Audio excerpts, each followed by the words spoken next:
말씀의 제목은 베드로의 설교인데요. 부제목으로는 간절함이겠습니다. 간절함. 베드로의 설교 제목은 베드로의 설교, 부제목은 간절함 또는 사모함이 되겠습니다. 이튿날 베드로가 고넬료 집으로 출발합니다. 지난주 이렇게 생각해 보면 베드로도 배가 고파서 점심때 배가 고프다. 그러니까 이제 사람들 눈치채고 이제 음식을 막 하고 찌진도 굽고 생선도 굽고 있었어요. 그 냄새가 솔솔 이제 냄새는 위로 좀 올라가잖아요. 이렇게 다락방이나 이런 데서 이제 쉬고 있었는데 냄새가 올라가. 아이고 이제 곧 점심을 먹겠네 이러고 있었는데 환상을 보게 됩니다. 그래서 내 귀퉁이에 보자기가 커다란 보자기가 내려오는데 저 하늘에서 쭉 내려옵니다. 그게 근데 각종 동물들이 있는데 거기에는 부정한 동물도 있었어요. 그리고 레위기법에 의하면 부정한 동물은 먹으면 안 돼요. 근데 하늘의 소리 들리기를 잡아먹어라. 그러니까 생뚱맞게 뭔 소리입니까? 이제 이렇게 하게 된 거예요.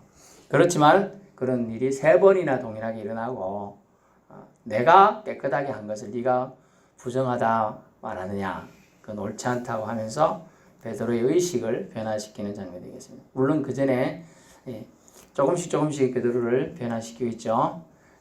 사도행전 역사는 성령의 역사인데 성령께서 베드로를 변화시키고 있었죠. 처음부터. 처음에 무두장이라는 저 피어, 원래 말하면 우리나라 갑바치 그런 사람 집에 동물을 죽여가지고 그 가죽을 벗겨가지고 가죽으로 세공해서 사람들에게 파는 업자예요. 그런 사람이 집에, 원래 그런 집은 우리나라 같으면 천방지축 마골피라고 해서 아주 천시하는 성씨들 직업들에 속하고 그런 사람은 상종을 잘 안 하는 거예요.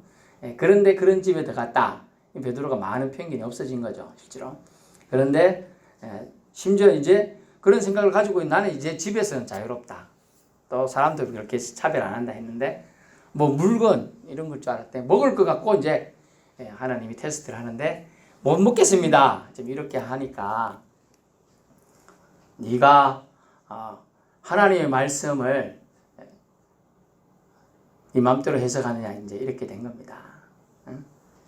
물론 왜 하나님 말씀이 레위기에 분명히 있는데요. 이제 그러니까 그래도 지금 네가 직접 지금 말씀 주고 있지 않느냐 그 얘기죠. 그래서 레위기 18장 24절에서 30절 사이에 나오는 더러운 습관과 유상숭배의 여지가 있는 것들에 대해서 음식을 먹지 말라는 것에 대한 것은 율법이죠. 율법이지만은 그 율법을 우리가 생각하는 율법도 하나님이 왔을 때는 철폐가, 하나님이 다르게 말하면 철폐가 되는 거예요. 우리 건강을 위해서 그때 당시 그렇게 규정한 건데 그것을 너무 의식적으로 생각하면 옛날 율법이 이제 교례나 뭐 이런 것들이 300몇 가지나 되는데 유대인의 율법이 몇 미터 이상 걸어가지 마라 이런 것도 있잖아요. 그리고 주일날에는 보리삭도 이렇게 비벼 먹지 말라 뭐 별거 다 있어요. 불 켜지 말라 이렇게 깜깜한 데서 밥 먹어야 돼. 그리고 이제 저런 불도 있지만은 우리 골로 몰라요? 골로 알죠? 이렇게 해가지고 하는 거 있잖아요. 석유 난로 같은 거, 석유 골로라 그랬죠. 그런 것도 키면 안 되고 그렇게 이제 누룩 같은 거 이렇게 들어간 것도 못 먹고 아주 까탈하다요. 그거 언제 다 지키고 있느냐? 예수님이 오신 이후에 이제 그런 것들이 철폐가 됐어요, 사실은. 왜냐하면 성소 휘장이 찢어지고 나서부터는 직접 대면과 대면에서 주님을 만날 수 있고 기도함으로 통하여 할 수 있게 해놨어요. 천주교적인 단점은 아주 큰 단점이에요. 하나님과의 직접 대면할 수 있는 기회를 차단하고 있죠. 그래서 죄 고백을 신부를 통해서 이렇게 하게 한다. 신부가 그 죄짐이 가득한 거예요. 죄짐이. 그래서 어떤 영화를 보니까 신부가 이제 신부님 제가 죄를 지었습니다. 뭐 언제 줬어요? 제가 이웃집에 어떤 사람이 저한테 뭐 물건 없다 훔치러 왔는데 제가 이웃집 사람인 줄 알면서도 하지만 밤에 오니까 내가 놀래가지고 때리붓습니다. 몽둥이로. 근데 그 사람 죽어붙네. 제가 그 땅 파갖고 묻어붙습니다. 제가 너무 죄짐이 눌려가지고 신부님한테 알려줍니다. 그랬더니 신부가 신부가 들었잖아요. 무거운 거예요. 이거 어찌해야 되나? 신고해야 되나? 말아야 되나? 신고해야 되나? 말아야 되나? 그런 갈등을 해요. 근데 원칙은 그 들으면 캐톨릭법 그건 알려주면 안 돼. 그 나라법은 뭐예요? 살인죄를 알았으니까 알려줘야 되는 거예요. 이제 그런 갈등이 있는 걸 영화나 이제 그런 장면이 나오는데 그런 거죠. 하나가 우리가 알지 못하는 것들은 우리는 안 받아들이려고 해요. 그리고 알고 있던 지식에 근거해서만 다 활동하려고 그래요. 그렇지만 이제 베드로를 통하여 오늘 하나님은 수정을 하고 있는 거죠. 네가 이때까지 알아왔던 거 맞아. 율법인 게도 맞아. 하지만 내가 깨끗하다 하고 깨끗한 음식을 하고 지금 뭐 잡아먹으라고 했으니까 너는 잡아먹어야 돼. 이제 그런 얘기죠.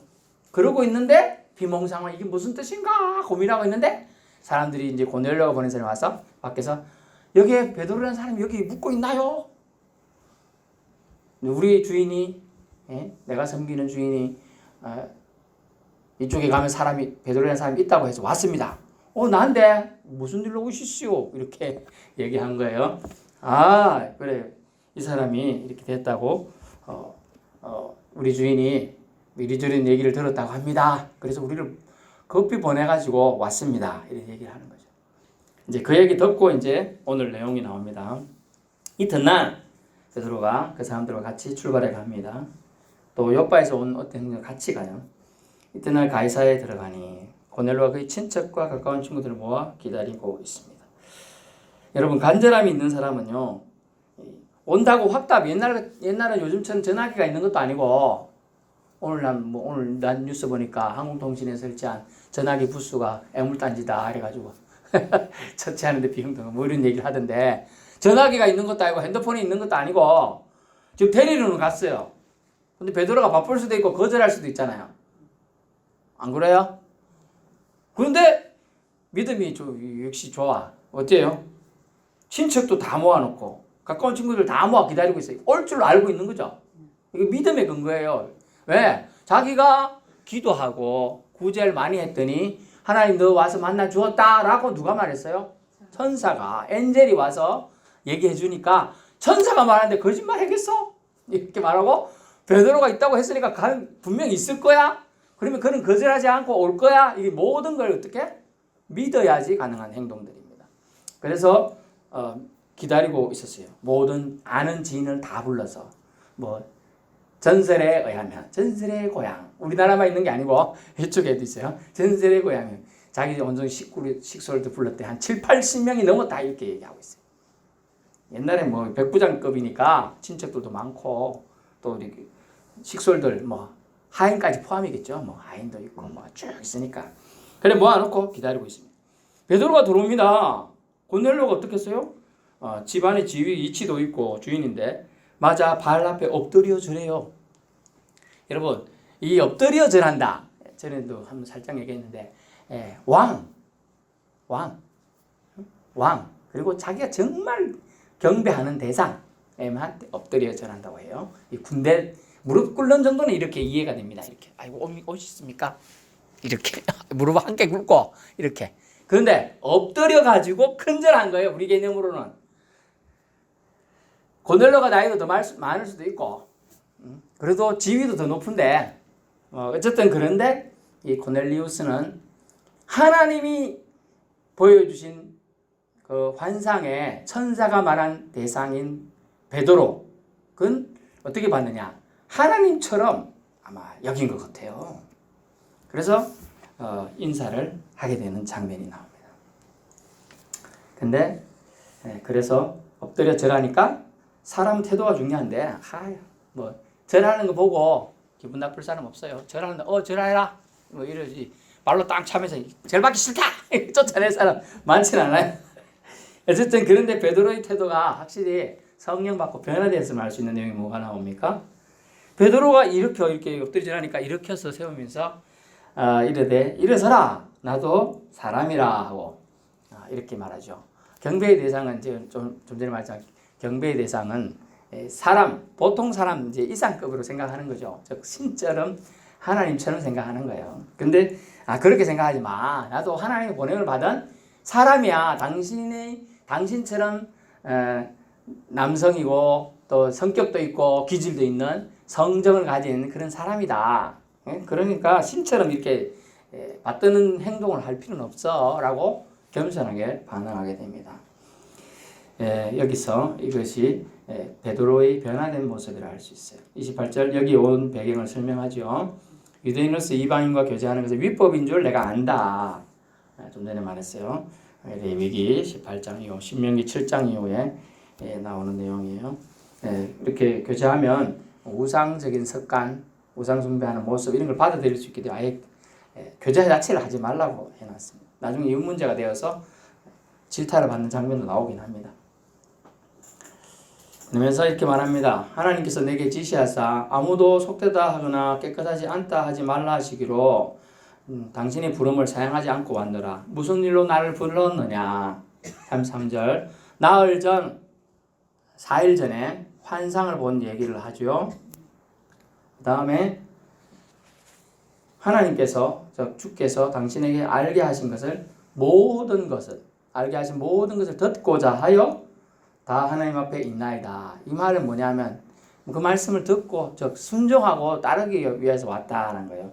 지금 하나님의 마음을 감동해서 기도와 구제가 상달되었다라는 표현을 천사가 했단 말이죠. 이 고넬료에게 고넬리우스라는 말인데 고넬료에게 말을 했어요.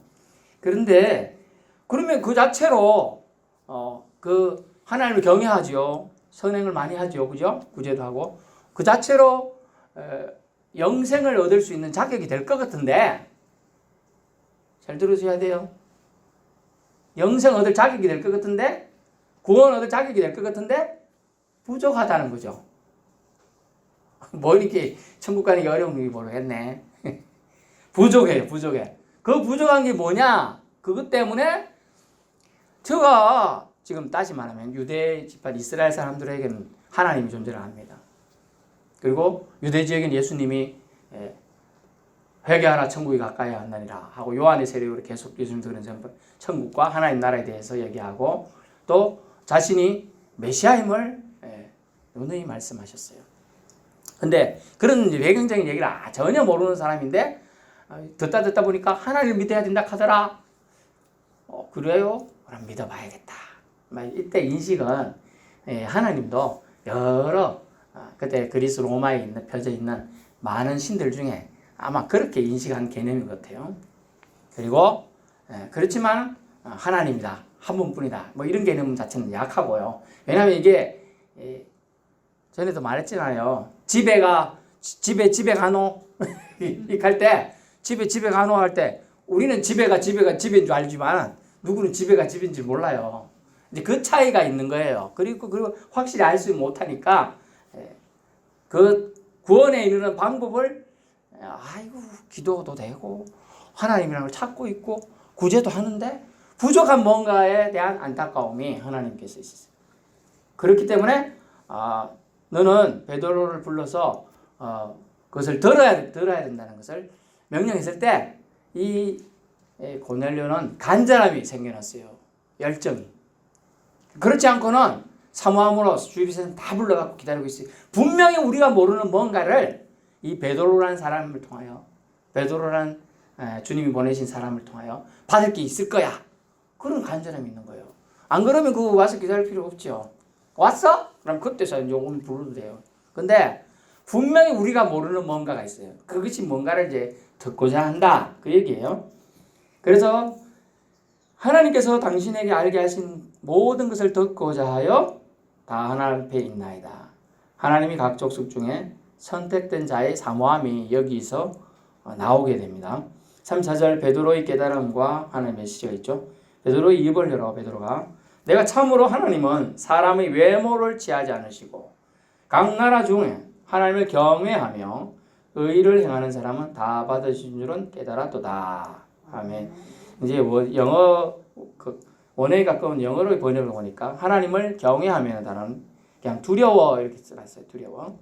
하나님을 두려워하면서 의를 행하는 사람, 라이터, R-I-G-H-T, 정의를 행하는 사람, 바르게 행하는 사람. 집에 이거 얼마예요?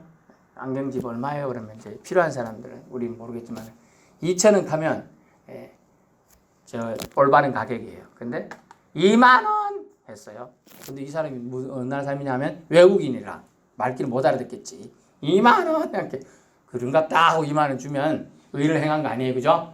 외국인한테 안 써야 돼. 그게 제일 먼저 일어나는 데가 어디냐? 인천공항이에요. 인천국제공항에 내려서 이 신촌에 있는 어디까지 갑시다. 보통 때는 한 6, 7만 원 간다고 하든지 뭐 4만 원 간다 이렇게 합시다. 많이 올랐다 해서 뭐 그래서 한 6, 7만 원까지 안 가르치거든요. 톨비 따지고 뭐 하면. 근데 17만 원 이래버리는 거죠. 그게 나중에 이제 처음에는 그런 줄 알고 줍니다. 근데 와서 이제 생활해 보면 가격 알죠. 조금 지나면 압니다. 그럼 어찌 될까요? 기분이 나빠요. 그 택시기사 때리고 싶어요. 또 택시기사 때문에 한국에 대한 이미지가 나빠져요.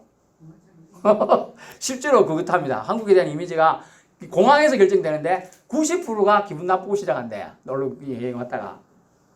아니 4만 원, 5만 원 하면 될 돈을 가지고 17만 원, 20만 원씩 받는다는 거예요. 안 가면 안 간다고 버틴대. 타놓고 타락해. 처음에는 타락해. 짐 다 실었는데 그렇게 되는 거죠.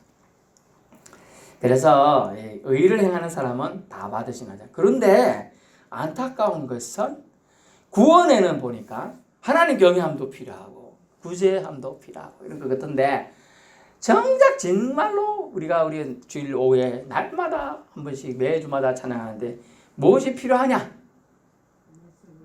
예수 그리스도의 보혈이 필요한 거예요.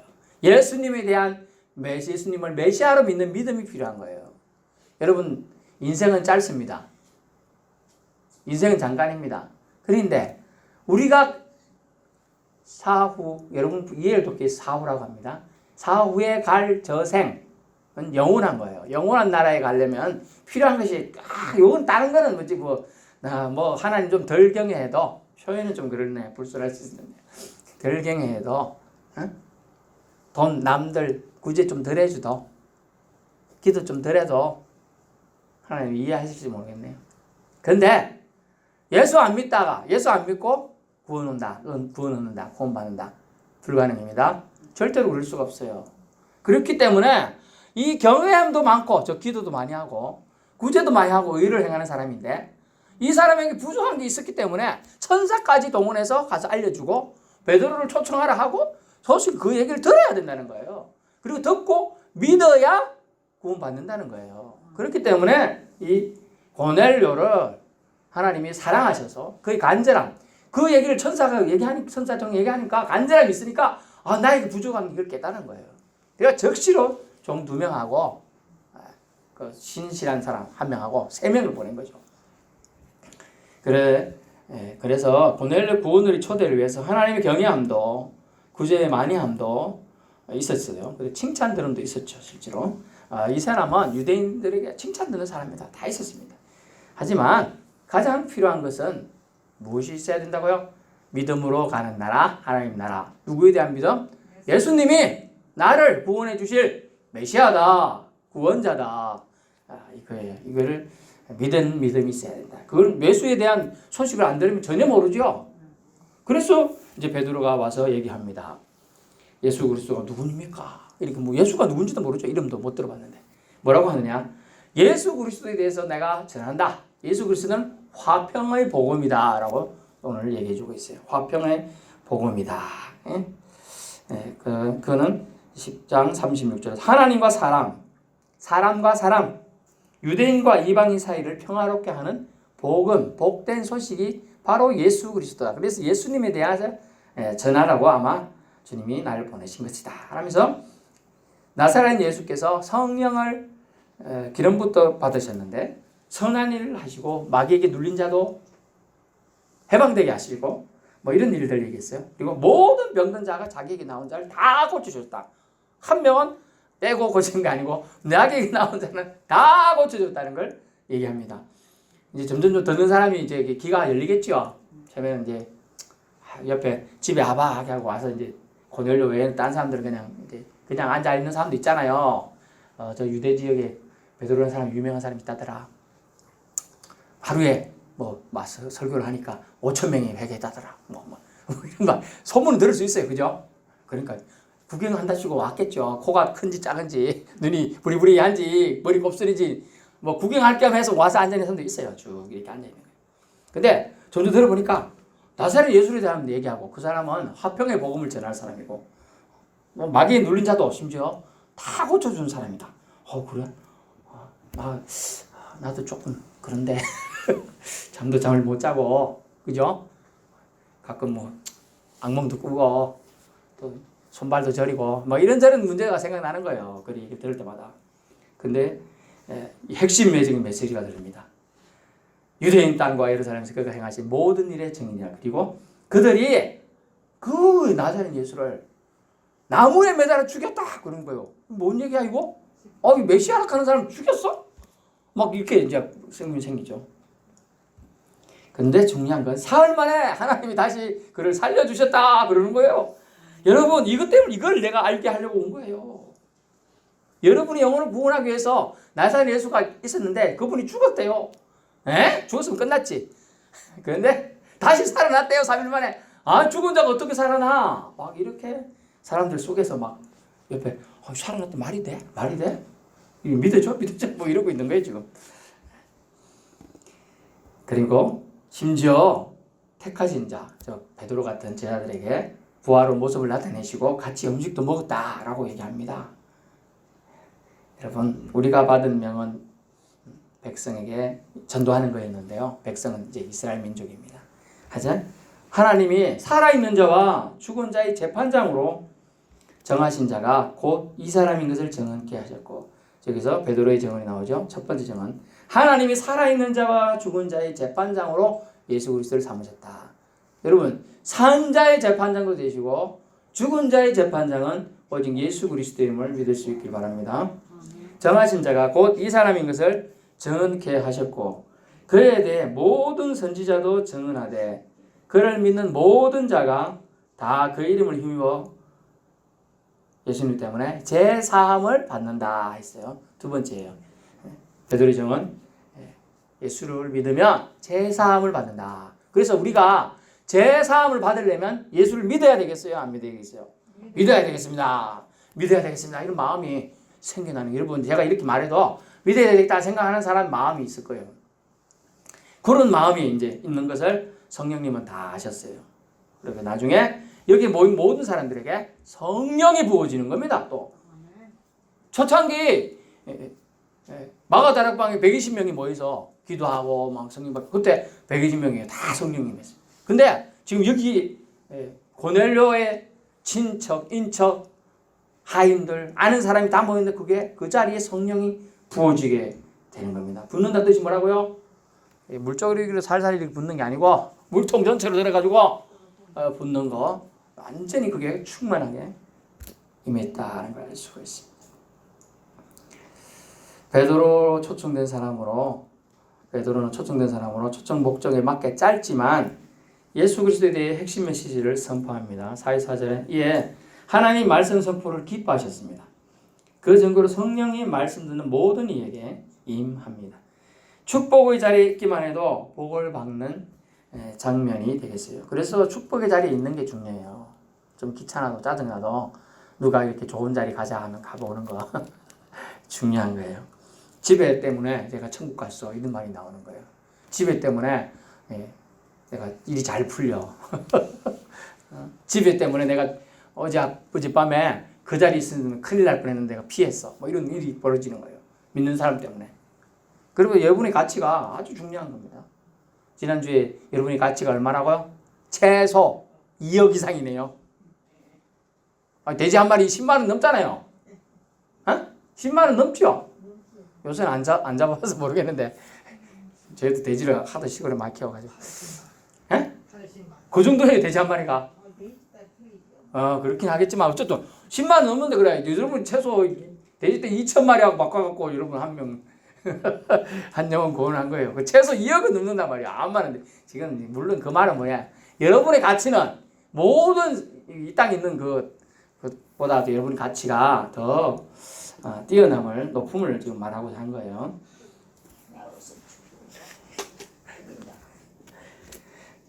베드로와 함께 온 할례 받은 신자들이 왜 같이 왔느냐 하면 증거가 증인이 되기 위해서 왔어요. 베드로 혼자 와서 이렇게 얘기했다면 사람들이 안 믿겠지요. 사람들이 안 믿을 수가 있어요. 사람들이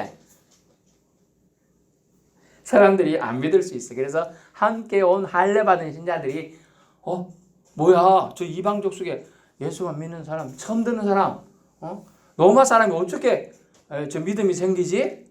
이제 이런 게 생겼죠. 여기 그 증인이 필요해요. 저 사람, 우리도 같이 갔는데 베드로가 그렇게 말하니까 저 사람들이 믿더라. 심지어 그들이 변화되는 것이 눈에 보이더라. 그리고 저들이 방언도 하더라. 샬라 뭐 이히베 디히 아이니 뭐 이렇게 얘기를 하는 거예요. 제가 여러분 사랑합니다 지금 얘기하고 있어요. 사랑합니다 이걸 한국말인데 이히니베 디히 독일어로 지금 말했어요. 그 다음에 중국어로 아이니 사랑합니다 이렇게 얘기를 하는 거예요. 뭐 그런데 뭐 이상한 말이 막 들리는 거예요. 생판 처음 보는 사람이 그런 말을 하는 거예요. 성령은 요엘서 2장에 근거하면 사모하는 영혼에게 주게 돼 있어요. 사모하는 영혼에게. 각 족속 청년에게 노인에게 뭐 아이들에게까지도 성령을 부어준다고 했어요. 사모하는 영혼. 그 영혼이 희망이 있고 그 영혼이 영생하는 축복을 받을 줄로 압니다. 그래서 주님은 이 베드로를 이곳에 보내서 사모하는 영혼들, 고넬료의 신뢰성 있는 말 한마디에 친인척이 모여서 지금 말을 듣고 있잖아요. 그것 때문에 성령 부어주심이 그 공간에 임하게 됩니다. 나는 그냥 앉아만 있는다 했던 사람에게도 임했어요. 그러니까 사람들이 변하게 되고 그들이 가서 전하게 되는 겁니다. 이방인들에게 성령 부어주심을 말미암아 할례 받은 신자들 베드로 따라와 왔는데 그 지역에 나 어디 가는데 너 어디 가노? 그러니까 나 저쪽으로 간다. 그러니까 따라가 볼까? 그래서 왔던 사람들이 구경 왔던 사람들도 믿음이 강건해져. 여러분 하나님을 경외하는 거 좋아요. 구제하는 거 좋아요. 하지만 빠지면 안 되는 것이 믿음이 있어야 된다는 거죠. 믿음. 예수님을 믿어야 되는 거예요. 우리는 믿어야 돼. 예수님을 믿어야 돼. 왜? 예수님을 구원자로 믿어야 돼. 내 영혼을 구원할 자는 내 죄를 없애줄 분은 예수님밖에 없다. 이것을 믿어야 돼요. 오늘 지금 이해가 안 돼도 집에 가서 예수님이 내 죄를 없애준다고 했으니 한번 가서 예수님 내 죄를 없애주세요. 기도하시고 네 지금 아픈 거 예수님의 치유 강선을 고쳐주세요. 기도하시고 예수님 보혈로 내 원죄 없애주셨다고 하셨사니 자꾸 옛날 제가 생각이 나가지고 그때 그거 내가 안 했어야 되는데 막 이렇게 눌리는 거 하는 거 그것은 사탄 마귀가 자꾸 눌리게 하는 거예요. 눌리게 하는 영이에요. 그래서 그런 영에 눌리지 않게 해주세요. 이거 하나님한테 기도하면 다 들어주실 줄로 압니다. 기도해야 돼요. 그리고 하나님의 의를 행해야 돼요. 근데 무엇보다 반드시 이것은 잊고 이런 걸 해야 돼요. 그것이 잊고가 뭐냐면 메시아이신 예수님을 믿어야 한다는 거예요. 구원자로 그를 믿어야 한다는 거예요.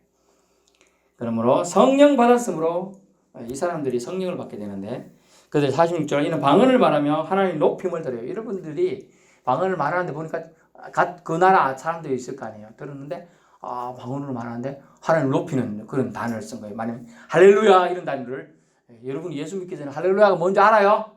몰라요. 이제 이 할렐루야라는 단어가 여호와를 찬양하라 이런 단어입니다. 샬롬 뭔지 몰라요. 평안하십니까? 안녕하십니까? 하는 단어예요. 그러니까 예수 믿으니까 그런 단어 들어본 거예요. 그죠? 똑같이 하나님 높이는 그 소리를 들었어요. 와, 생판 모르는 뭐 이탈리아 사람들이 그 부하들이 저런 말을 한다. 놀라운 거죠. 지금 베드로가 이르되 우리 이 사람들이 성령을 받았으니 누가 물세를 받음을 그 말이요. 그 말 필요가 없다 이거.